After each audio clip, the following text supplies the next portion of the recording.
সোনালী ডিম ও মিষ্টি স্বাদের মাংসের জন্য বিখ্যাত হেয়ারি ক্র্যাব বা চীনের মিটেন কাঁকড়া চীনে বেশ জনপ্রিয়।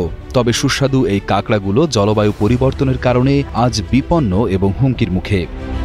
চীনের পূর্ব অংশে অবস্থিত ইয়াংচেং হ্রদের চাষিরা গত ৩ বছর ধরে তীব্র গরম এবং অস্বাভাবিক দীর্ঘ গ্রীষ্মের সাথে লড়াই করছেন, যা কাঁকড়ার প্রজনন চক্রকে মারাত্মকভাবে ব্যাহত করছে। চাষি শি দানদান জানান, শরৎকালে স্বাভাবিক ঠান্ডা না পড়ায় কাঁকড়ার বেড়ে ওঠার প্রক্রিয়া দীর্ঘ হচ্ছে এবং তারা দেরিতে পরিপক্ক হচ্ছে। অনেক চাষি কাঁকড়াকে বাঁচাতে পানিতে বরফের চাই ফেলে তাপমাত্রা কমানোর মতো চেষ্টাও করেছেন।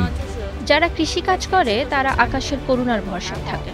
আমাদের মানসিকতাই এমন, আমরা প্রতি বছর কেবল ভালো আবহাওয়া এবং বৃষ্টিপাতের আশা করতে পারি। লোমশ কাঁকড়াগুলো পরিবর্তিত জলবায়ুর সাথে খাপ খাইয়ে না নিতে পারলে শিল্পটি পর্যায়ক্রমে বন্ধ হয়ে যেতে পারে। শরৎকালে ঠান্ডা না পড়ায় কাঁকড়াগুলির বৃদ্ধি দেরিতে হয়েছে। এই কাঁকড়াগুলোর থাবার চারপাশে ঘন লোম থাকার কারণে এদেরকে হেয়ারি ক্র্যাব বা লোমশ কাঁকড়া বলা হয়। কাঁকড়া ভালো করে পরিপক্ক হওয়ার জন্য তাদের শরীরের খোলস ৫ বার বদলাতে হয় এবং শেষবার খোলস বদলানোর জন্য ৪০ ডিগ্রি সেলসিয়াসের নিচে তাপমাত্রা প্রয়োজন। বিশেষজ্ঞরা বলছেন, অস্বাভাবিক উচ্চ তাপমাত্রা কাঁকড়ার বৃদ্ধি কমিয়ে দেয়, জলের অক্সিজেন কমিয়ে দেয় এবং ক্ষতিকারক ব্যাকটেরিয়ার জন্ম বাড়িয়ে দেয়, যা তাদের জন্য ট্রিপল থ্রেট বা ৩ রকমের বিপদ তৈরি করে।